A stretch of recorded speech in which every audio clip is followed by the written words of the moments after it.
Breakthrough Real Estate Investing Podcast, show 103. Welcome back, everyone. Thanks for joining us. Sandy, how are you? I'm amazing. How about yourself? I'm doing well. And excited to be back again for another fun-filled, action-packed, information-filled, just exploding with everything real estate episode here that we've got for you today. Absolutely. Yeah, it's going to be exciting. We've got a great guest standing by. And as always, want to encourage everyone to jump on over to our website, breakthrough.reipodcast.ca. Pick up our free report there, The Ultimate Strategy for Building Wealth Through Real Estate, and get on our email list so you don't miss out on any episodes. I get notified of all our live shows we're doing, street tours, property tours, that sort of stuff. And again, breakthrough.reipodcast.ca. Yeah, as well, hop on over to iTunes and leave us a rating and review. That really helps the show. If you like it, leave 5 stars. If you don't, let us know what things we could change. Our biggest complaint used to be our audio quality. I think we fixed that, Sandy. I think that we sound pretty good now. I'm not sure 100%, but maybe over the last 5-6 episodes, we've gotten much better. I'd say so, yeah. So no more of those. Just tell us what kind of guests you want to hear, what kind of information you want us to bring, that kind of stuff. So we're working on the audio stuff. We already know all of the concerns in that department. So, we would love to hear, though, about content, what kind of stuff you want to hear, what kind of stuff you don't want to hear. And also you can, going back to the website, you can hook up with all of our past guests through the show notes. So, so I encourage you to go to both iTunes and breakthrough.reipodcast.ca.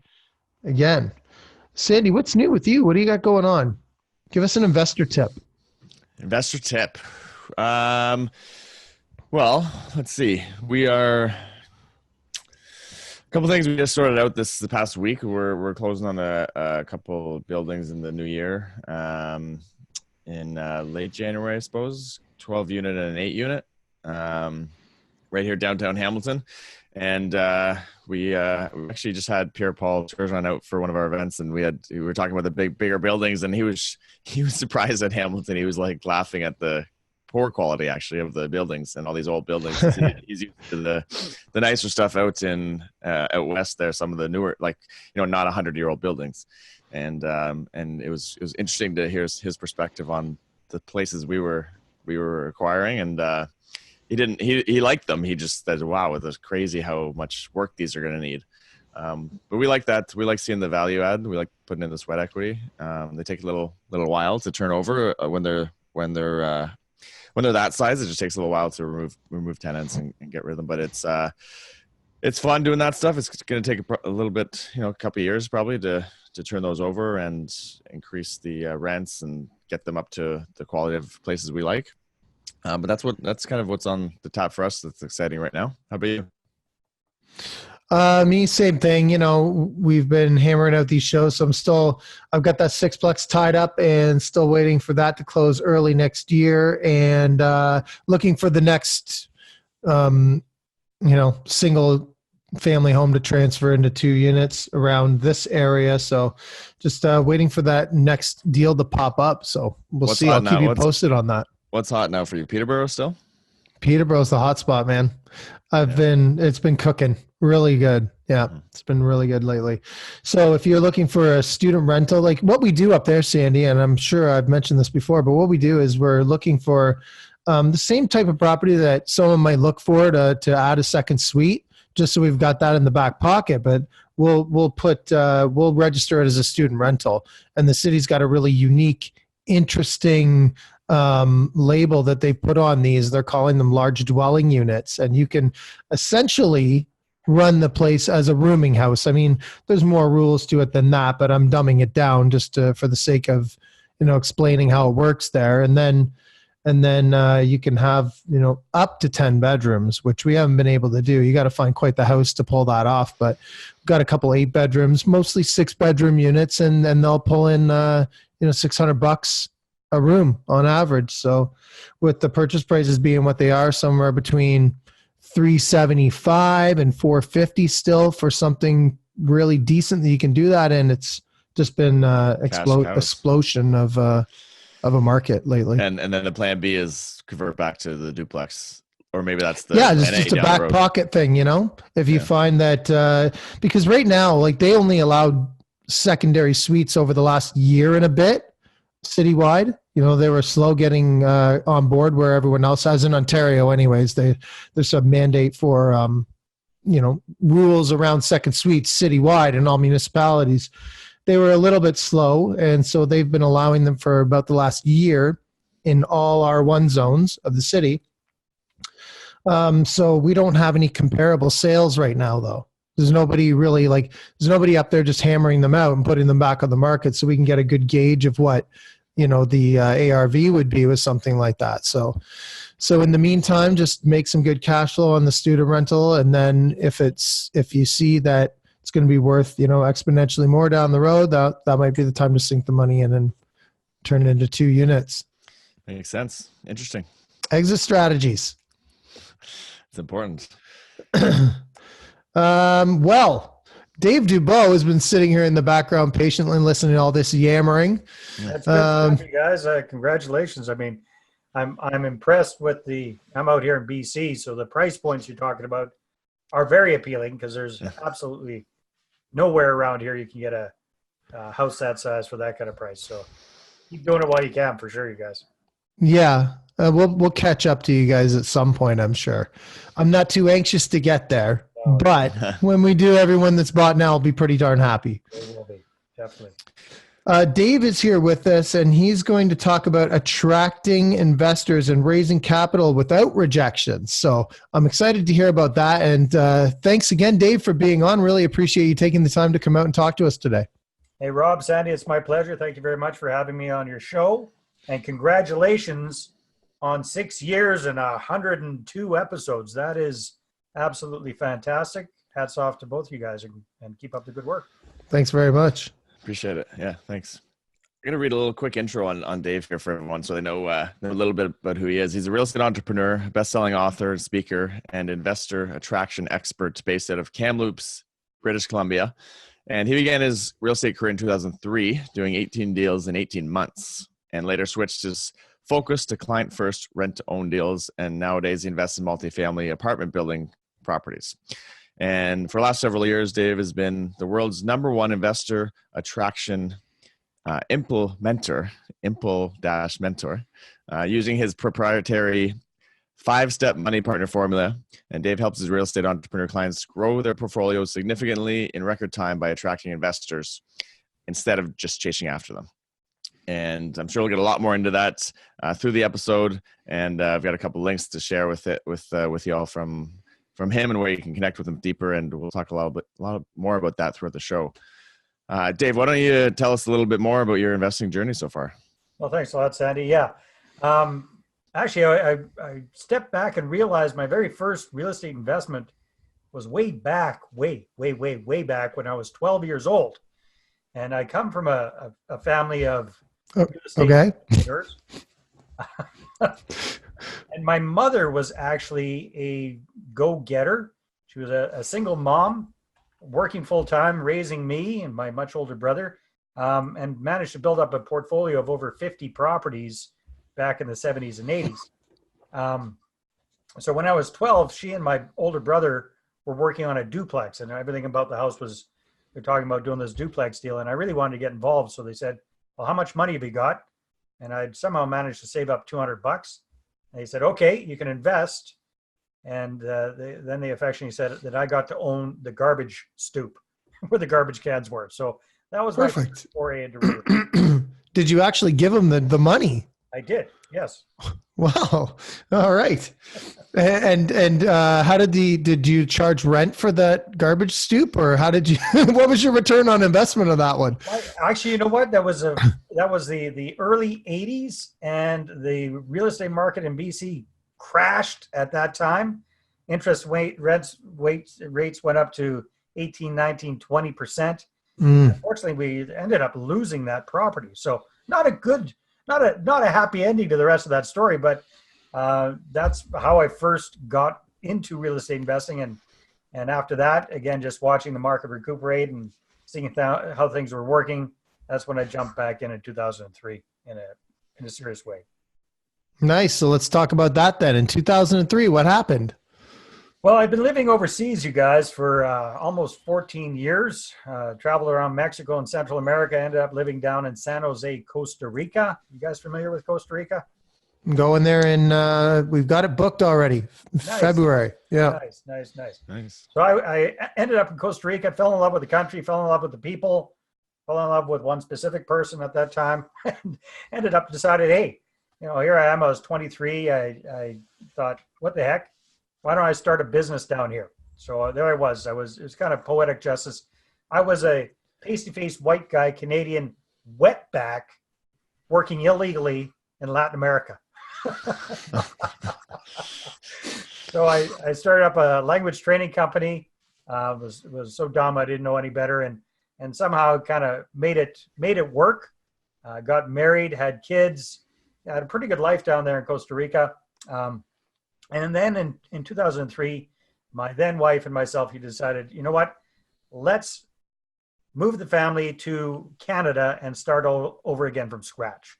And sometimes people go, Dave, there you are, you're living in tropical paradise, had a pretty good life, pretty good income. Lifestyle down there is pretty nice because, you can have maids and gardeners and all that kind of stuff that's a little bit more difficult here. And they say, why would you drop all of that and move back to Canada? And the reason is, which a lot of your listeners who are first-generation Canadians can probably relate to, don't realize how good we've got it here until you live somewhere else for a while. So we decided that Canada was a much better place to bring our kids. So we packed everything up, moved to Canada, and I started all over again from scratch in 2003 in a brand new city, Kamloops. We picked this area because of the climate more than anything. And that's where I got started. I was pretty much unemployable. I'd been self-employed for so long. I couldn't do what I was doing before. So I was up, stressed out late one night. Saw one of those, you guys remember those late night infomercials, the American Gurus? Mm-hmm. Yep. Well, signed up for one of those, pulled out the credit card, signed up for the course, and it was all about low money, no money down deals, which was perfect for me at that time because that's exactly what I had. So that's how I got started. Started doing creative deals, the no money down, the lease options. So you got that program and implemented it, actually started working for you. And yeah, well, I had to Canadianize a few things, right? Pardon? It's all American stuff. I had to Canadianize a little bit. Yeah. So that's kind of interesting that you would, because I did sort of the same thing, but I needed that validation from a Canadian source before I took the jump, I would imagine a program like that wasn't cheap for you at the time either.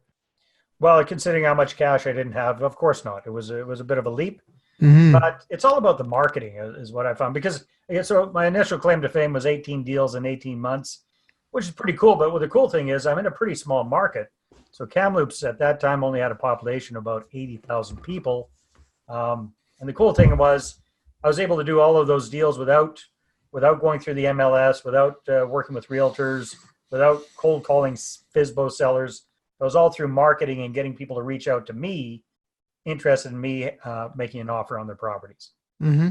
And when you started out, just real quick, because I'm sure there's going to be people that are very interested in that kind of stuff. There always is. 18 deals in 18 months. They did not start as soon as your marketing hit the possible clients. I'm sure there was like 3-4 months that nothing happened, or looking at properties where there was no deals and that kind of thing before the first one actually happened. Am I right there, or did they pretty much? Actually, you know what? Maybe it was beginner's luck, but I got started pretty quickly. Yeah, I think within the first 2 weeks, I had my first deal on the go. Really? Wow. Yeah. And how did you identify that it was a deal at all? Well, I studied the hell out of those materials. I mean, I really, that was a nice thing. I went in and we looked at different, you learn different strategies. So instead of just going in and making one offer on a property, you make 2 or 3 or 4 different offers on the same property. And instead of it being a yes or no decision for the person, it's which one do I choose? Right. Okay. So we could look at, do I want to do an option on the property? Do I want to do a lease option on the property? I want to do an assignment, kind of a wholesaling type deal. what do I want to do with this deal? And it just really depended, or in certain cases, just having had a few deals where the property owner basically just handed me over the house for $1, those kind of things. So it was a combination of the marketing plus the timing of the market. It was kind of a slow market at the time. It wasn't really, really hot. So it was a good opportunity to get in on some good deals. Very interesting. Very cool. Now, we could probably spend here, guys. It sounds very cool. 18 deals in 18 months.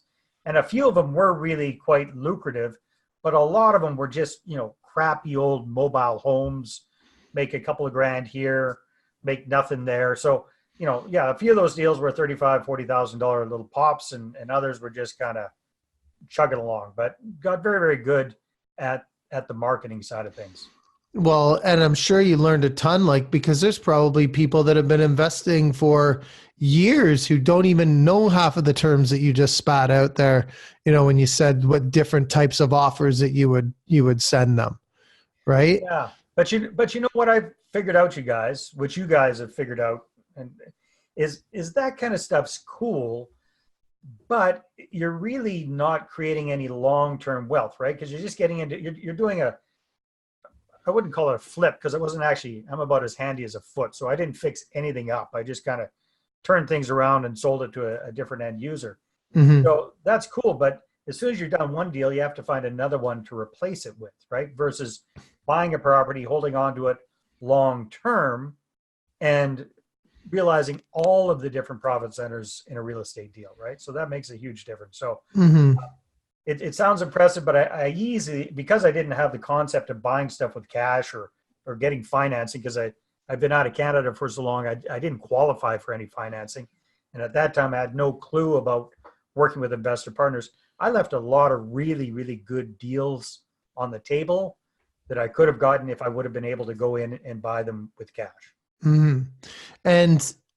And I would agree with you there, but at the same time, for somebody in a situation where they don't have that capital to invest right off the bat, this is a way that you can get into it. You can learn a lot. You can get into people's houses and actually lock them up without any money. You can actually do that. So it's a great opportunity for people. And yeah, so I mean, and I found there was a lot of resistance actually from the very same people who, when I tried to stop assigning these kind of deals, right? I wanted just at a certain point, you don't want to assign them anymore.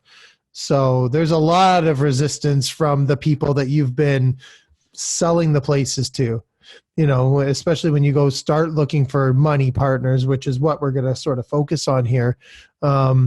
That they're like, well, no, I don't want to partner with you. I just wanted to pay the 10 grand you're gone now after that. Exactly. They can make a lot more money paying you a 5 or 10 grand to get the deal than partnering up with you on a deal. Yeah, exactly. Well, Dave, you say raising money is the most important skill in real estate investing. Why is that?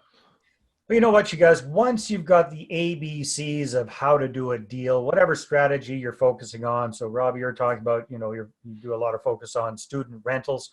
Once you understand the basics of how a student rental works, or, Sandy, you're talking about you're working with multifamily properties. Once you've got the ABCs of how to buy a 6-plex or a 12-plex, then the next level of things is you need to start raising capital. You need to start attracting money partners and joint venture partners so you can do more of those deals, because everybody runs out of capital and or credit sooner or later. And you guys are probably aware of this, the 80-20 rule in life, the 80-20 rule in real estate investing. And that is that 80% of Canadian real estate entrepreneurs are stuck with 1 or 2 or maybe 3 properties in their portfolios, and then they run out of cash or credit to buy more, and they stay stuck.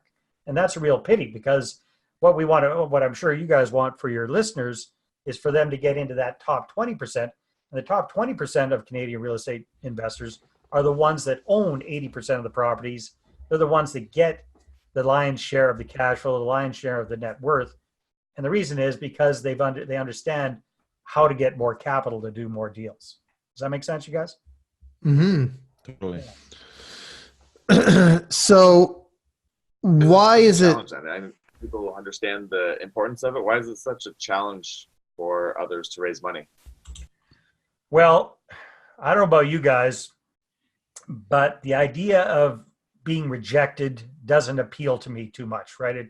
It takes me back to high school dating days, right? Nobody nobody likes to be rejected, and most people, at least what I've found, is that they're petrified of doing what they're told they should be doing when it comes to raising capital, which is pick up the phone and start dialing for dollars. So we've all heard that, pick up the phone, start cold calling people, tell them about your deal, start raising capital that way. Well, most people that I'm aware of understand that that is a long, arduous, and painful process that's going to require a lot of rejection. Or, the whole networking schmoozing thing. Go out and turn every conversation into a real estate conversation. Well, most people aren't very good at that, and they aren't comfortable doing that. So what holds most people back is just that fear of making that first step, that fear of getting turned down, that fear of coming across like they're desperate or needy. Does that make sense, Sandy? Absolutely. Yeah. I mean, yeah, and it's a hard thing to overcome to get your mindset around that. What is how do you overcome that? Like, what is the thought process, and what skills do you need to work on, I guess, to do that? Yeah, well, there's lots of things. Personally, I'm a big fan of focus on what you're good at, and don't necessarily spend a lot of time trying to, improve your weaknesses, right? Focus on what's best for you, what's going to work best for you. So in my case, I tried that. I remember it was it was a painful experience. The first time this really smacked me in the face. I'd been doing those creative deals, got out of real estate investing for a while, started doing some marketing for a major Canadian real estate seminar company, got into the teaching and training side of things. Then I jumped back into real estate investing in 2010 and started doing client first rent to own deals. So that actually required us coming up with money, down payment money to buy houses. And I was able to do self-finance my first couple of properties, like most people, right? Most people get started, they self-finance. So that's what I did. And then I ran out of cash. And then I decided, well, okay, I better do what everybody tells me to do, because I don't know, have you guys heard the expression, just find a good deal and the money will find you? I've definitely heard that. Definitely. Yeah. Well, I think that's complete BS, or at least it was for me, because I remember I found the ideal tenant buyers for my rent to own program. Perfect scenario. Found the house, got it under contract. I crunched all my numbers. I saw, after sharing my profits with my investor partner, I'd be able to walk away from this little 2-year deal with about a $40,000 profit, which is pretty good. The challenge was I didn't have the investors on board. So I thought, okay, well, why don't I do what everybody tells me to do? So I started calling people, and I got rejected, and I got kind of a thin skin. So I quit doing that. Then I decided, okay, well, go turn every conversation into a real estate conversation. So as part of the Chambers of Commerce, I went and did that at the Chamber of Commerce, BNI. I think I was part of Toastmasters at that time, all these different places. Nothing worked very well. I just got some weird looks and a bunch of business cards, and nothing happened. Then I was starting to get desperate. I got an extension on the closing date, or on the subject removal date for financing there. And I thought, okay, well, why don't I do this? Why don't I put together a little package and email it to everybody I know? So that was my brilliant idea. And I tried that. And I was kind of excited because I got a lot of responses back, until I started reading those responses. And basically it was a lot of people saying, hey, Dave, I haven't heard from you in 5 years, 7 years, 12 years, whatever it was. And the first thing that's coming across my desk is, hey, I got a deal. I'm looking for money. Have you got any? Right? So basically that was a complete flop. And I ended up ticking off a lot of really good potential money partners. Had to watch that deal collapse because I wasn't able to get the capital I needed in time. And that's when I decided, you know what, this sucks. I never want to be in this position again. I don't want to stay stuck with this small portfolio. So I better start figuring out this whole how to raise capital thing. And that's when I started taking training classes and coaching and reading books and all this kind of stuff. And a lot of the stuff was just a rehash of, cold calling and dialing for dollars and doing all this networky stuff that I already tried and didn't work for me. So what I decided to do, you guys, was apply marketing to finding investors and raising capital. So that's what I focused on, and I cracked the code on it. I was able to raise for the rent-to-own business over a couple of years about $600,000 for different deals there, and then I kicked things up, started getting into multifamily properties, raised millions of dollars for deals with that, and more importantly, since that and since starting to work with clients, I've helped them raise tens and tens of millions of dollars, probably getting close to the hundreds of millions of dollars for their deals so far. That's amazing. So we're going to talk about exactly how you did that in a minute.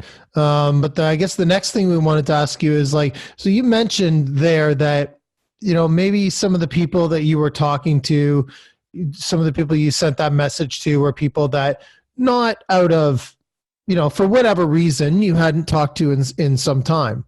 So when it comes to investor partners, who should the listeners be focusing on to get the best results? Yeah, well, that's a very good question, Robin. And the first thing is, I'll be happy to answer. The first thing is, you want to do the opposite of what I did, right? Okay. So don't do what I did. That was exactly what not to do. Don't just go out there and spam everybody you know with your deal right out of the get-go, because again, a lot of the people that you know haven't heard from you for quite some time. So take a little bit of time to break the ice first before you start talking business. And you guys, I'm happy to explain how that works if we have time here. But as far as who to focus on, that's really, really important. And it's not just who to focus on, but who not to focus on. Because I don't know if you guys have seen this, but I see this all the time with people that are just getting started with raising capital, is that they'll blast it out on social media. They get on Facebook, hey, I got a deal. Anybody want to invest with me? Blah, blah, blah. Some people will go out and actually put in ads in Kijiji and Craigslist and back in the day in the newspapers or those kind of things, just saying, hey, I've got a deal. I'm looking for investor partners, which on the surface seems like it would make sense. However, there's this thing called the Ontario Securities Commission. Actually, every province has one. So every province has its own securities commission. And caveat here, I'm not a lawyer, I'm not an accountant, I'm not a security specialist. I'm just sharing my understanding of how it works. So the Securities Commission is there to protect Joe Public against evil con artists, right? And unfortunately, over the years, there have been some real estate con artists, and they've given everybody a bad name. So basically, the government, the Ontario Securities Commission, says that unless you're licensed to do so, it's illegal for us to raise capital from the general public. Unless you've got a license or unless you jump through a lot of hoops and get the proper paperwork, like an offering memorandum or something like that in place first, it's illegal for us as mom and pop real estate entrepreneurs to raise money from the general public, right? Because they want to protect them. So be very, very careful about promoting your deals to everybody and anybody, because you could get into some serious hot water with the Securities Commission. All right, so we want to avoid that.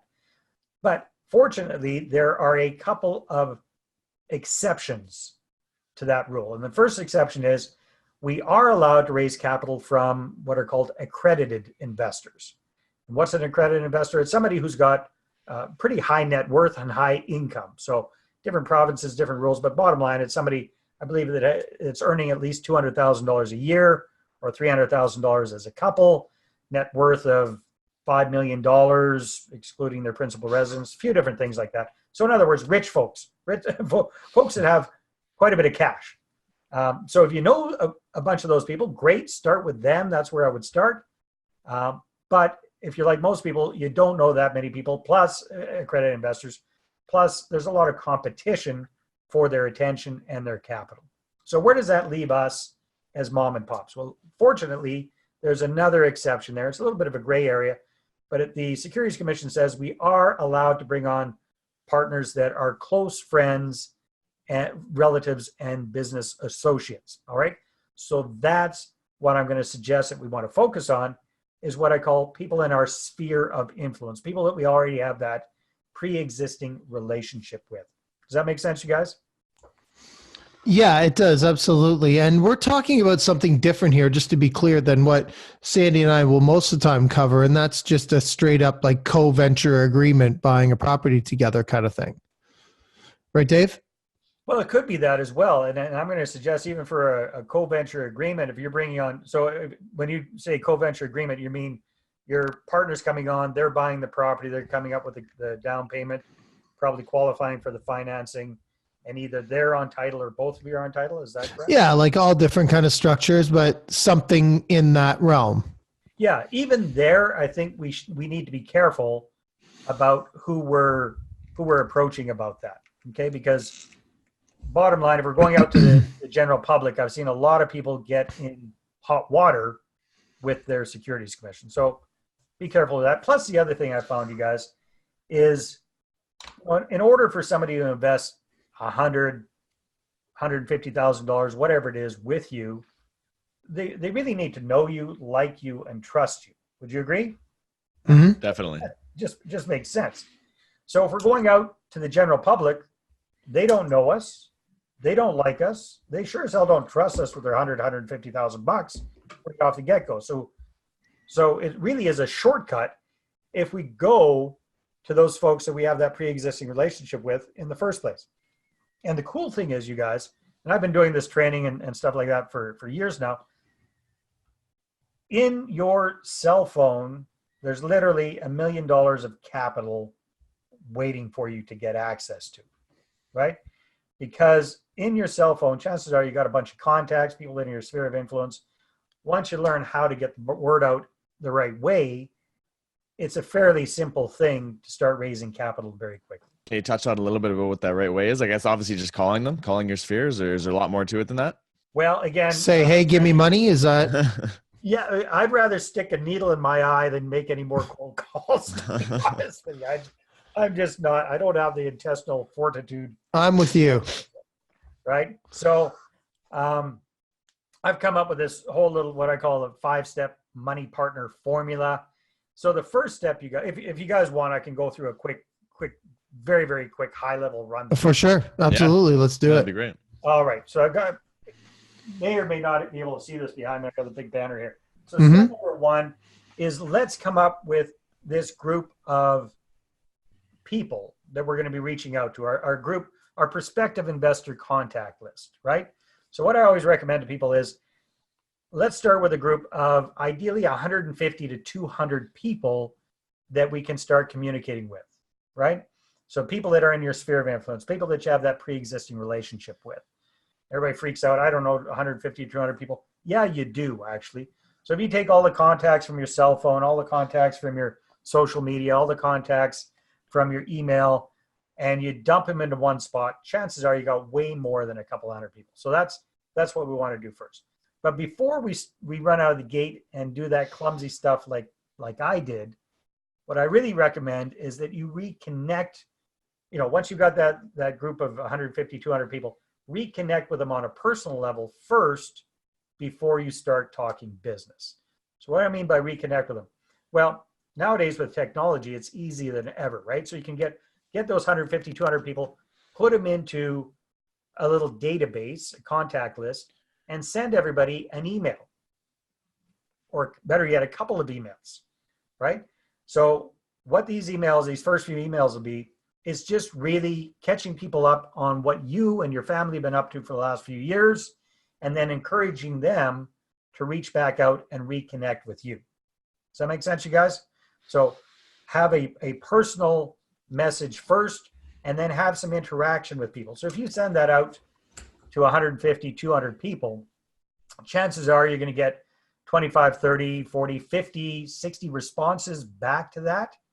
And that's really where the capital is going to lie further down the road, right? So have that personal connection first, and then we start talking business. No pitching on email one. Definitely not. No. Avoid the pitching for a little while, right? Yeah. So that's just cute pictures of the kids. Yeah, you know what? Pictures of the kids. Yeah. What works really well, you guys, is this. What we're doing right now, video. Video is absolutely amazing. So if you do a short little 2 or 3 minute video, saying, hey, it's, hey, it's Dave. Chances are it's been a while since we reconnected. Thought I'd take a moment, catch you up on what I've been up to. So the wife, the family, the kids, whatever's going on, tell them a little bit about that. And then at the end say, hey, well, that's what I've been up to, but enough about me. How about you? How are you doing? Please hit reply to this email and let's catch up. I'd really love to hear from you. Send that out to a couple of hundred people. You're going to get responses back. You're definitely going to get responses back, and then have a little bit of back and forth with those people. Does that make sense, guys? Mm-hmm. Totally. Sandy? Yeah, I love it. And anything else beyond that? That's your first step, right? Yeah, that's the first step. Next step is some of those people will probably be interested in finding out a little bit more about what you're up to. Because what I do is that first message is actually 3 steps.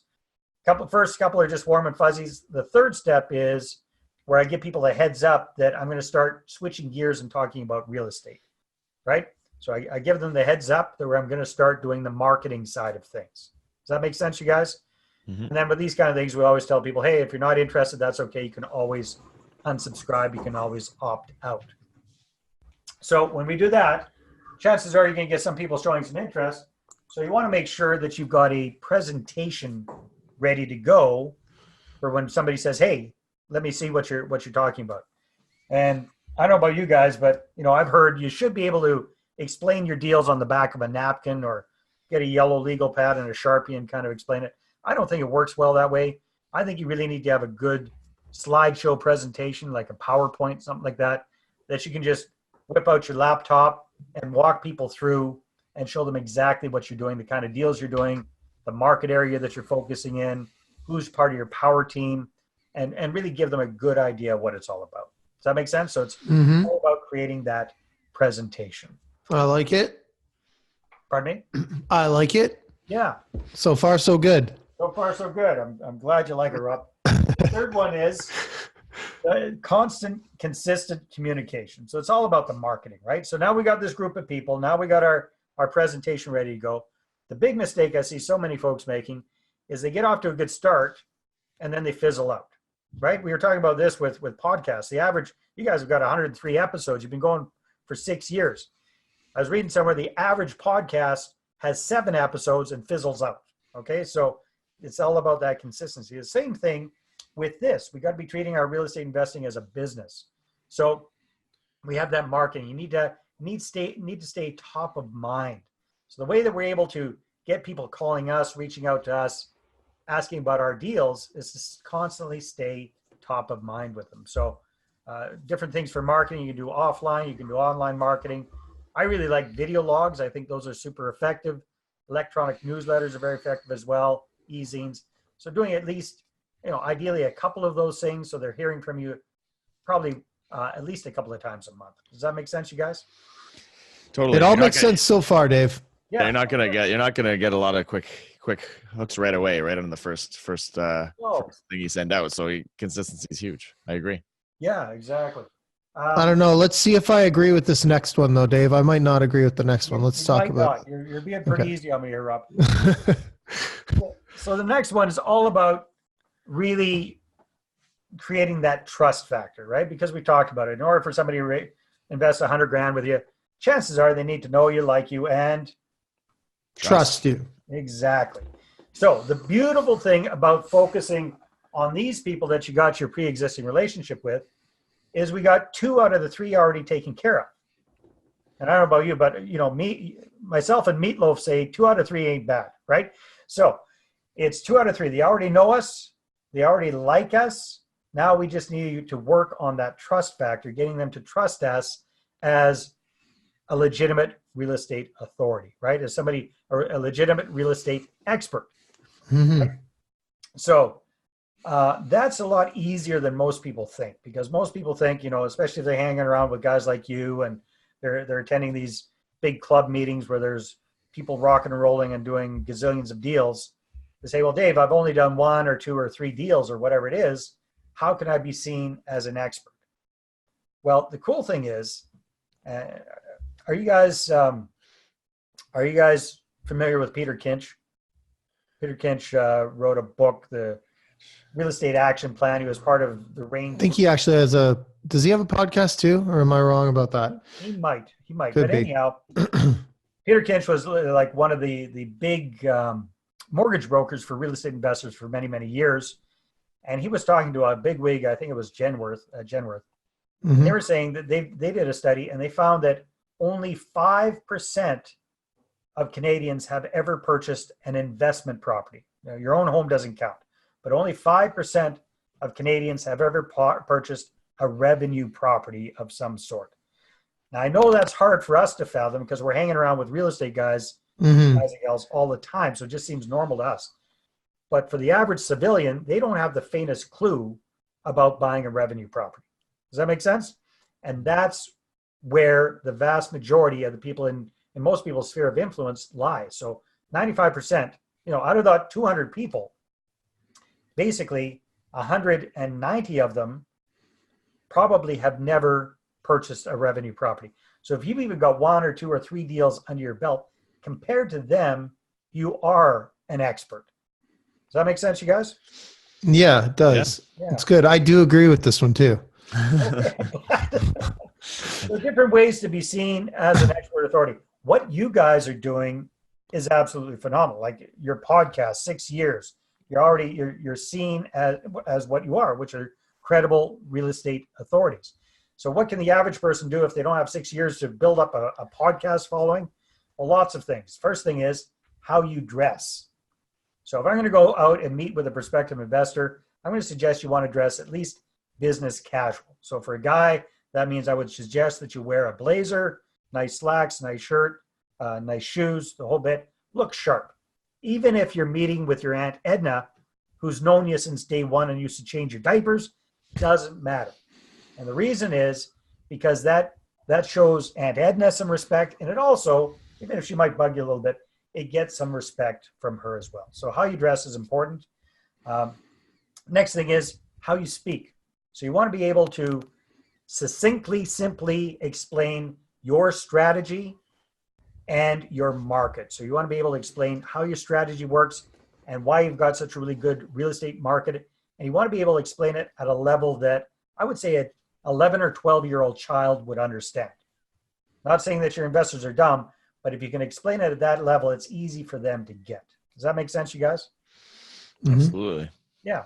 And then there's all sorts of other things that you can do. You can be interviewed on a podcast like you guys do all the time. You can write books. You can do your own podcast. There are many, many different ways to help augment your credibility and your authority.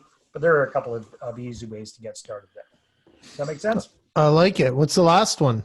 Last but not least, you'll love this one, Rob, because this comes into play in so many businesses, but real estate investors don't pay enough attention to that. And that's the whole power of testimonials and referrals. So once you've got an investor or two under your belt and things are going well and they're happy with how it's going, it's so much easier to start what I call the snowball effect, getting really good testimonials and referrals from your current investors, right? Because chances are birds of a feather flock together. The people that you're working with know other people who could probably invest with you as well. Make sense? I like it because it's almost like autopilot. Exactly. So that's a little bit easier than the other steps. Once you get to there, you're sort of laughing. Well, yeah, except there are ways that a lot of people really kind of rest on their laurels here. There are ways to proactively go out and get these. In fact, I've got a way that where you can get 2 for 1. You can get a testimonial, a good video testimonial, and referrals at the same time. So that's something that works really well. So I encourage people to proactively ask for referrals and testimonials. They don't usually come in just randomly. They don't come in without the ask usually, right? Yeah, that's Not true. as often as we'd like them to. That's for sure. Yeah. Even though people probably do, well, people like to refer people that they like. They like to give credit to someone who's helped them. They like to do those things, and they just don't have time, right? Unless you really need to make sure that they do it by asking them. Right. And there's a right way and a wrong way to ask them for it as well. So yeah, no, definitely makes a lot of sense. So is this all in your program then? This is all part of your money partner formula that you offer people? Well, I actually don't offer a program per se.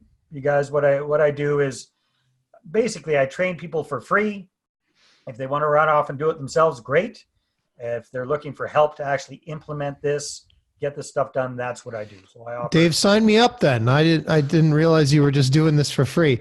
Now, what is the incentive for you to do this for free? I mean, clearly, if you've come up with this whole system here, you could, you know what? I understand. Like, we all want to share. Like, that's what me and Sadie do here. We don't ask for any money for this podcast, so I get it. But I mean, this is a lot of your time, I'm sure, is taken up by people that want to get this free information. And now I'm sure that you're going to get some calls from this. So I actually had no idea that you were giving it away for free. I thought this was a system that you offered to people that could, that could help your business and whatnot. So, so I've got kind of a different theory, you guys. So basically what I do is I show people how all of this works. And then if they're looking for help to actually do it, I've got, I guess you could kind of call it a marketing agency where we help people to actually implement everything that I show them.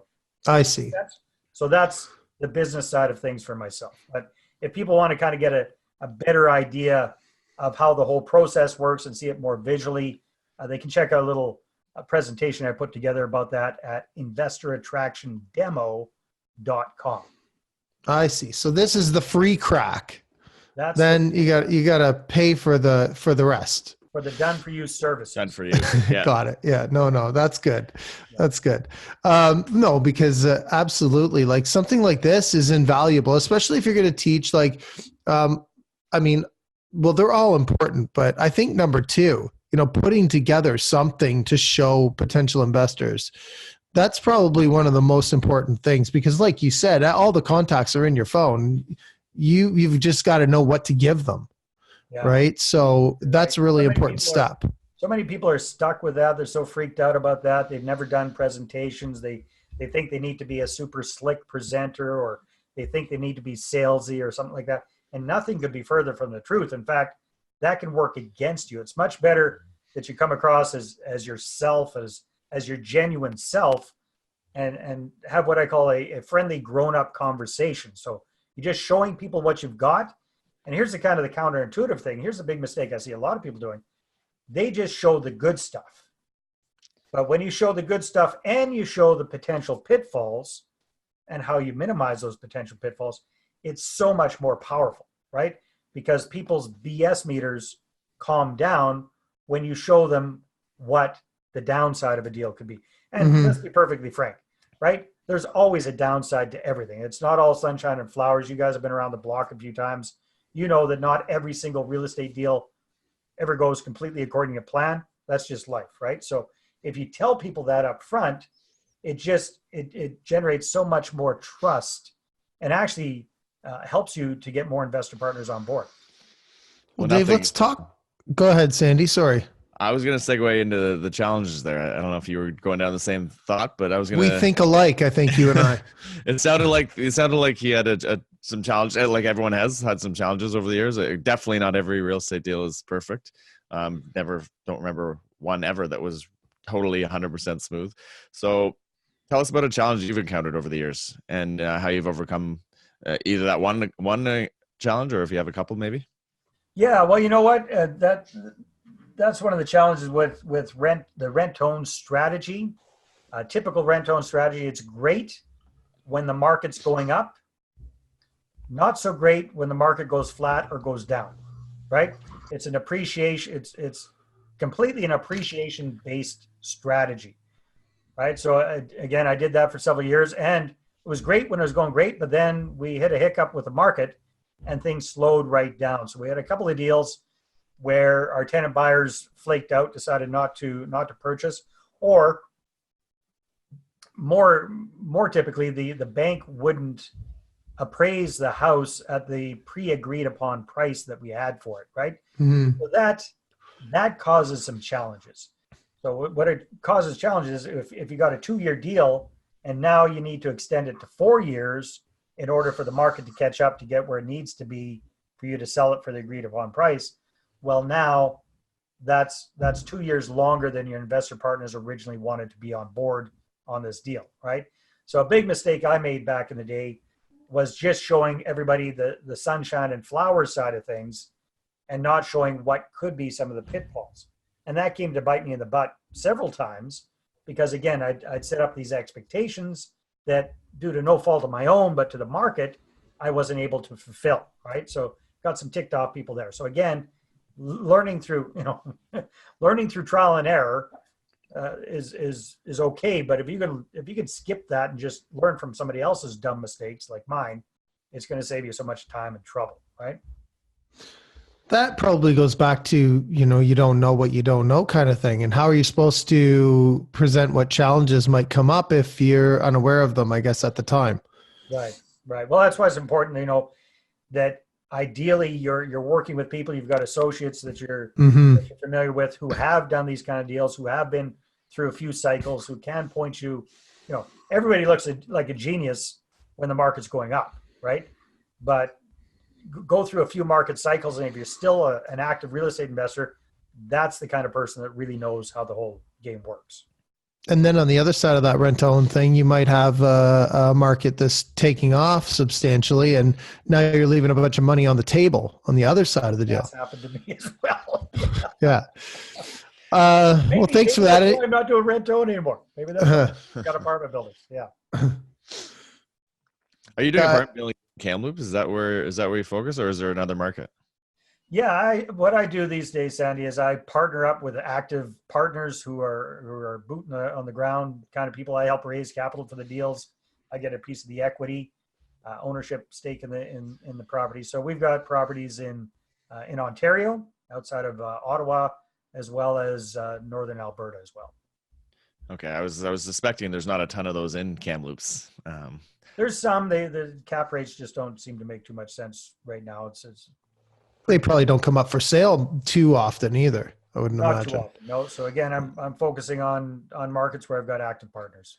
Okay. All right. Now, if people wanted to learn about that, how do they find the money partner formula?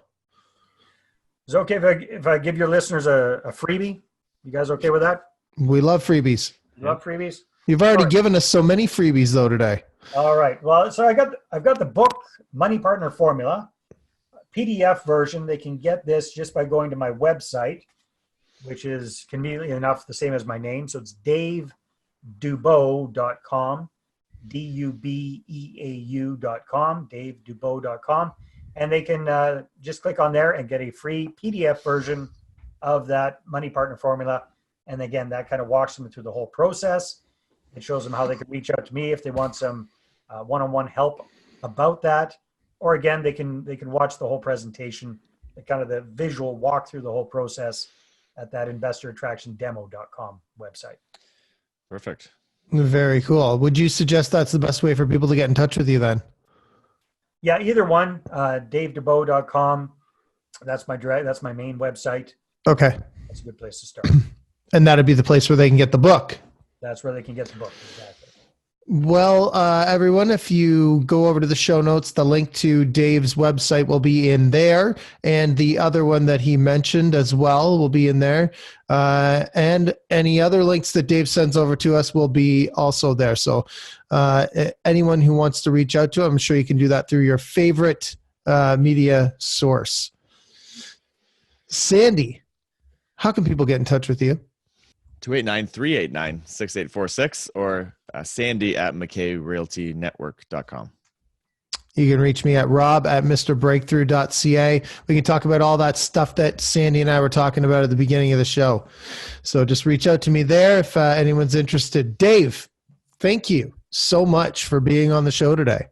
My pleasure, gentlemen. Rob, Sandy, thank you so much for having me on the show. Real pleasure. And again, congratulations.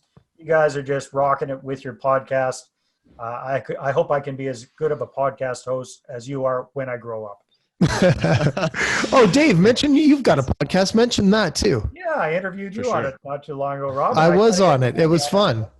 Yeah, it's fun. It's the Property Profits Podcast. Property Profits Podcast. I think propertyprofitspodcast.com is where you can find those episodes. Perfect. Bit of a tongue twister. Yeah.